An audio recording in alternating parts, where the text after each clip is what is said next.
திமுகவை பொறுத்த வரைக்கும் இளைஞர் அணி அப்படிங்கிறது ரொம்ப பவர்ஃபுல்லான அணி. ஒரு நிர்வாகிகள் கூட்டத்தை கூட ஒரு இளைஞர் அணி செயல் நடத்தாம தன்னோட பிஏ வச்சு நடத்துறாரு அப்படின்னா அவரோட ஆளுமை திறன் என்ன? விஜயோட அரசியல் வருகைக்கு அப்புறம் பாத்தீங்கன்னா திமுகவோட செயல்பாடுகள்ல ஏகப்பட்ட மாற்றங்கள் நீங்க பார்க்கலாம். இப்ப தன்னோட கூட்டணியில இருக்க கட்சிகள் தன்னோட இருக்குமா இல்ல இருக்காதா அப்படிங்கிற ஒரு பயம் அவங்களுக்கு இருந்துட்டே இருக்கு. அமைச்சர் மூர்த்தி இப்ப மதுரையில ஒரு மிகப்பெரிய பவர் சென்டரா மதுரையில அழகிரி வர்றது மேற்கொண்டு இந்த ஆட்சி முழுக்க முழுக்க குறும்பா. தமிழ் நெஞ்சங்கள் அனைவருக்கும் வணக்கம்.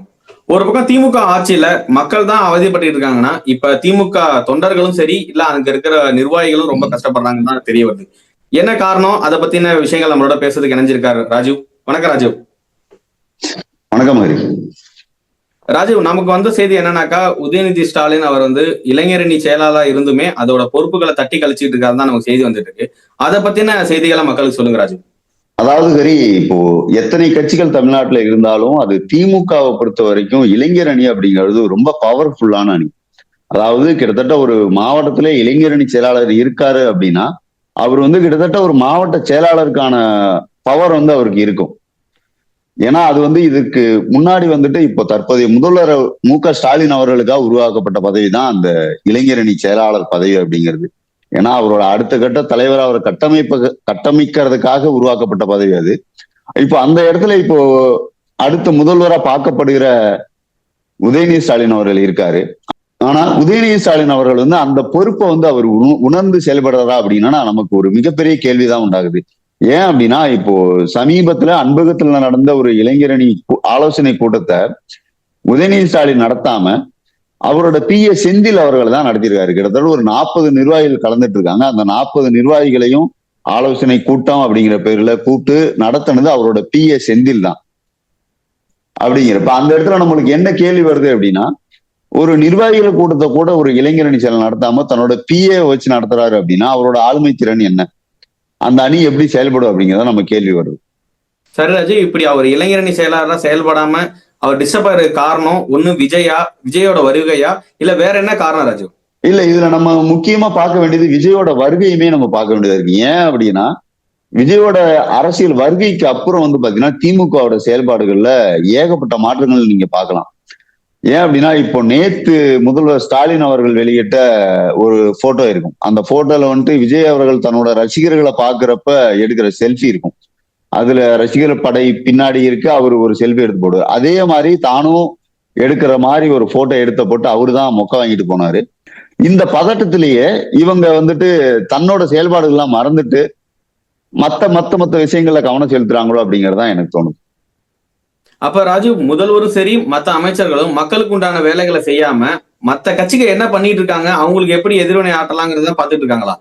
இல்ல, அதுல உங்களுக்கு சந்தேகமே வேண்டாம். ஏன் அப்படின்னா இப்போ முதல்வரா இருக்கட்டும் அமைச்சர்களா இருக்கட்டும் அவங்க என்ன பண்றாங்க அப்படின்னா, ஒரு கட்சி விமர்சனம் வைக்குது அப்படின்னா அதுக்கு மட்டும்தான் பதில் சொல்றாங்க. மக்கள் பிரச்சனைக்கு அவங்க எங்கேயுமே ஸ்டாண்ட் எடுக்கிறது இல்ல.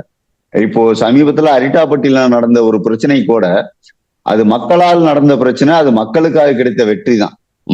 மக்கள் போராடி பெற்ற வெற்றியை இவங்க என்ன பண்ணிக்கிட்டாங்க அப்படின்னா, முதல்வர் நேரா போயிட்டு இது திமுக ஆட்சியால கிடைச்சது, இதனால பிஜேபி பயந்துருச்சு, அதனால அந்த திட்டத்தை கேன்சல் பண்ண மாதிரிதான் அவங்க ஒரு தோட்டத்தை உருவாக்குறாங்க.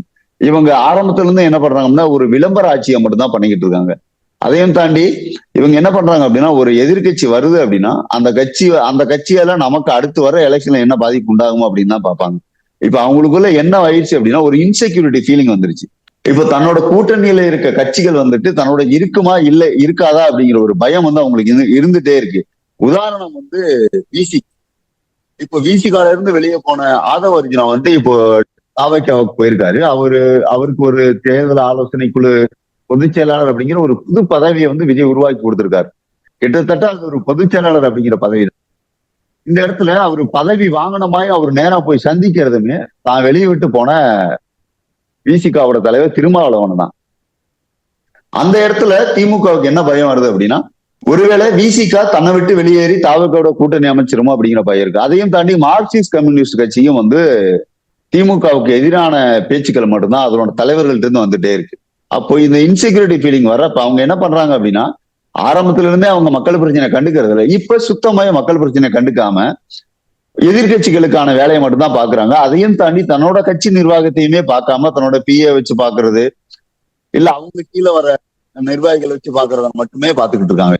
ராஜீவ், இதெல்லாம் ஒரு பக்கம் இருக்கும்போது இளைஞர்கள் இருக்கிற தொண்டர்கள் நிர்வாகிகள் தான் அதிருப்தி இருக்காங்கன்னா, மதுரையில இருக்கிற மொத்த திமுக நிர்வாகிகளுமே வந்து ஒரு அதிருப்தி இருக்கதா கேள்வி வருது. அது என்ன விஷயம் வந்து ராஜீவ்? அதாவது இப்போ மதுரையில முக்கிய பவர்ஃபுல்லா இருக்கிறது வந்து அமைச்சர் மூர்த்தி அவர்கள் தான். அமைச்சர் மூர்த்தி வந்துட்டு இப்போ மதுரையில ஒரு மிகப்பெரிய பவர் சென்டரா தன்னோட கட்டமைப்பை உருவாக்கிட்டே வந்துட்டு இருக்காரு. ஆனா இந்த இடத்துல அவரோட அந்த கட்டமைப்புக்கு குந்தகம் விளைவிக்கிற வழியா என்ன நடந்திருக்கு அப்படின்னா, சமீபத்துல முதல்வர் வெளிநாடு பயணம் போனப்ப என்ன நடந்திருக்கு அப்படின்னா, அவரை கவனிச்சுக்கிட்டது வந்து மூக்க அழகிரியோட பொண்ணுதான். அப்போ அங்க கவனிச்சுட்டு அவரு ஒரு கேள்வி கேட்டார், உங்களுக்கு நான் என்னமா பண்ணணும் அப்படிங்கிற ஒரு கேள்வி வைக்கிறப்ப அவங்க சொல்லியிருக்காங்க, எங்களுக்கு வந்து மதுரையில திரும்ப ஒரு பவர் சென்டர் உருவாகணும் அப்படிங்கிற மாதிரி சொல்லியிருக்காங்க. அந்த இடத்துல முதல்வர் ஸ்டாலின் அவர்களை தட்டி கழிக்காம என்ன சொல்லியிருக்காருன்னா, ஒரு குறிப்பிட்ட ஒரு சில நிபந்தனைகளோட இதெல்லாம் ஓகே அப்படின்னா உங்களுக்கு வந்துட்டு அந்த பவர் கிடைக்கும் அப்படிங்கிற மாதிரி சொல்லியிருக்காரு.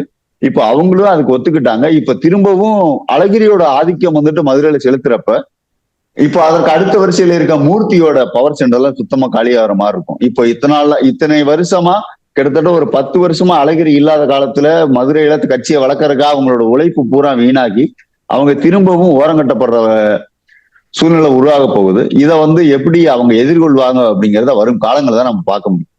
ஏற்கனவே திமுக குடும்ப அரசியல் செய்யும் போது என்னென்ன விளைவுகள் ஏற்பட்டது, அதனால ஆட்சி இழக்கிற சூழ்நிலை வரையும் போச்சு. மதுரையில மிகப்பெரிய கலவரங்கள்லாம் நடந்துச்சு. தமிழ்நாடு முழுக்கவும் இதோட பிரதிபலங்கள்லாம் நடந்துச்சு. மறுபடியும் திமுக வந்து குடும்ப ஆட்சியா தான் நடந்து, ஏற்கனவே வந்து உதயநிதி அது போன்ற விஷயங்கள்லாம் குடும்ப ஆட்சி தான் நிரலித்தினாலும், ஆனா மதுரையில அழகிரி வர்றது மேற்கொண்டு இந்த ஆட்சி முழுக்க முழுக்க குடும்ப ஆட்சி தான் ஏற்படுங்கிற ஒரு நிலைக்கு தள்ளப்படுதுன்னு நினைக்கிறேன் ராஜு. இதே நிலை நீடிச்சா 2026 கண்டிப்பா திமுக ஓரம் கட்டப்படும், மக்கள் மனசுல இருந்தும் ஓரம் கட்டப்படும் நான் நம்புறோம். நன்றி, வணக்கம்.